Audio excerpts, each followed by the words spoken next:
Uh, 48-39, they cut it to 9, and you guys had a 15-0 lead. The guy said that was really important because it's shown that they're able to kind of put foot on throat and extend a lead and sort of put a team away midway through the second half. What did you see during that run, and how important was it, based on the other night when you said something about you don't want to have those close games anymore, you want to put teams away when you can, that they did put them away?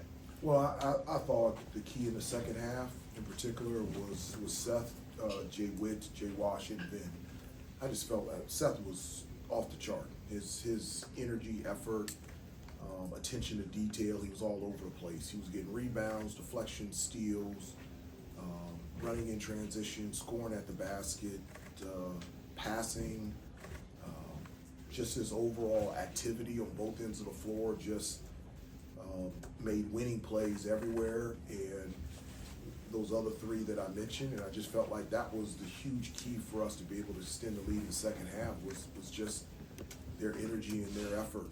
And I was really proud of them. I told the team that was the key in the second half. And the importance of them doing that, which they talked about, because Elliott said that you guys watched film at the end of the SMU game where they weren't able to fully put them away, put foot on throat, but they were able to do that tonight. So how big is it they were able to apply what they learned from that film and use it tonight? I thought it was great. You know, I don't know, this is the first time in a long time where we played defense the entire game. Usually in the second half, I think the last 5 games, teams were shooting 51% average in the second half against us. And so, you know, when at halftime we said, you know, are we going to be able to put 2 halves together, or, you know, what kind of team are we going to be in the second half? And so to be able to put 2 halves together defensively, rebounding the basketball, we out-rebounded them by 12. Cal is one of the best rebounding teams in our conference, and particularly from, you know, getting second chance opportunities. I thought we did a much better job of that in the second half, and probably the only box that we didn't check was, you know, we had more turnovers than assists, but we only had 10 turnovers. And I just thought our job defensively, being able to defend and not put them on the free throw line, that's been a problem for us. It was a problem for us against Notre Dame, against Louisville. I mean, this team leads, I think, the ACC in terms of free throws made or free throw attempted. They only went to the free throw line 5 times. That's absolutely huge. Hubert Davis came into this game. He hadn't scored less than 10 points in any game this season, and he had scored 30, 24, and 23 in the previous 3 games. You guys hold him to 6. What was the key in that defensive matchup? Just trying to win our individual one-on-one matchups. He's one of the best players in the country. He's gifted. He can score, 3-level score. Does a great job of getting fouled, getting to the free throw line. He has really good size for a wing player and athletic. I thought we did a good job when he was trying to post us up. We doubled, got the ball out of his hands. We didn't give him any open looks really from 3, and we defended him without fouling. And then on the offensive end, we, you know, with our movement and, you know, in our plays, you know, we went at him as well. And I thought everyone as a team did a really good job against one of the better players in the country. Hubert, along those lines, on Stojakovic in terms of the individual matchups, when you can go Drake Powell with the length and everything that he has, and then bring Seth Trimble off the bench. That's huge. I was going to say, in terms of a 1-2 punch for you guys, that's about as good as it gets. I would say, right? That's as good as you can get. You know, those are, you know, Drake and Seth, both of those guys.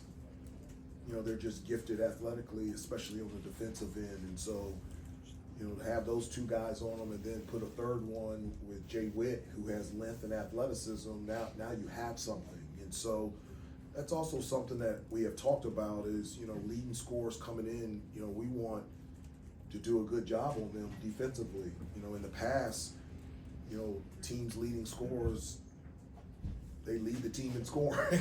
And so that's a step forward for us tonight, and that's something to be encouraged and something to build confidence moving forward. You talked about the back and forth with you and Ian on the text threads. How have those conversations evolved throughout the season? It's just, I mean, the communication between me and Ian is, you can't get any higher than that. I mean, we just, and the reason being is he's willing to be coached, you know, and just the conversations that we have, I think he trusts me that everything that I say and I'm trying to do is in the best interest of him being the best that he can be. And, you know, when you have a player that wants to be coached, and you combine that with just the giftedness that he naturally has, it's something special. And again, he scored 20 points again. I would have never thought. But he also had 7 rebounds too. He always talks about he wants to be a two-way player and just get better every day defensively. He moves his feet extremely well, and I think he can be a lead defender also. Hubert, when it comes to Seth, you were talking about his activity. He had great, 3 steals. yes. He was active on the boards. I guess how much did he look, I guess, closer to pre-injury Seth, so to speak? I know he's been getting his rhythm back. Just how much more comfortable did he look out there? I felt like this was the most comfortable since he's come back. Seth can do a number of things out there on the floor, and as I mentioned before, I felt like he had his fingerprints on a number of different plays, whether it was offensively and defensively, and so I felt like his energy was there, his attention to detail. I mean, it was just it looked more like Seth tonight, and he had a good practice. The 2 practices leading up to California, so it doesn't surprise me that he played at a high level today. Couple more. Coach, with Seth coming back and with Elliott scoring the ball like he did tonight, how do you find the proper balance to get all 4 of those guards, just kind of the proper shot diet to be best for the team? This is a team that instinctively shares the basketball. I mean, I don't think about a shot diet. I don't think our team thinks about that. We always talk about get the best shot every possession and a shot that the whole team wants. And so when you have talented guards like this, tonight it was Elliott and Seth. The next night it could be RJ and Ian. I mean, it's just the versatility and what each one of them brings together. It complements each other. It works together out there on the floor, and that's why they're on the floor a lot at the same time. You have your kind of tenets for winning, the things you talk about, rebounding and defense and energy. At the beginning of the year, it felt like you were having to emphasize those a lot, but now are you seeing it kind of soak in where the players are kind of doing it on their own? I say it every day. And actually before the game, I said I'm not wavering, I'm not moving. My message is consistent with them. I desperately, and this is the exact words that I said to them, I desperately want them to see and experience what this team would look like if we fully commit to becoming the best defensive team, rebounding team, and taking care of the basketball. And I've said that since the team has gotten together, and I will say that for the remainder of the year, even at practice tomorrow. Are they there yet? Are they close? No, they're not there yet, but we're getting there, and I think they're getting better every day, and you're never there. The only time you can say that you're there is when you're 54 like me and it's over. You're never there. You always can get better. You can always improve. You can always strive to get better. One of the other things, you talk about all the time is just the discipline. Have you seen the players get better in terms of just holding each other accountable to the little things, just that leadership within the group? That's gotten better, and that there's room to grow for that. I've been a part of so many teams as a player, as a coach. The good teams hold each other accountable, and the reason why they hold each other accountable is because you care about each other.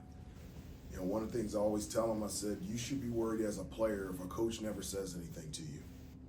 If a coach is saying something to you, whether it's in practice in a game, you should hold both of your hands up in the air and go, thank you. Because the reason why we're taking time to congratulate you, to encourage you, or to correct you is because we care about you and we love you and we want the best of you. And so it's the same way as a player. Holding each other accountable shows how much you care about each other. And there's room to grow, but I feel like it's gotten better and better throughout the season. Thank you, Coach. Thanks, everybody.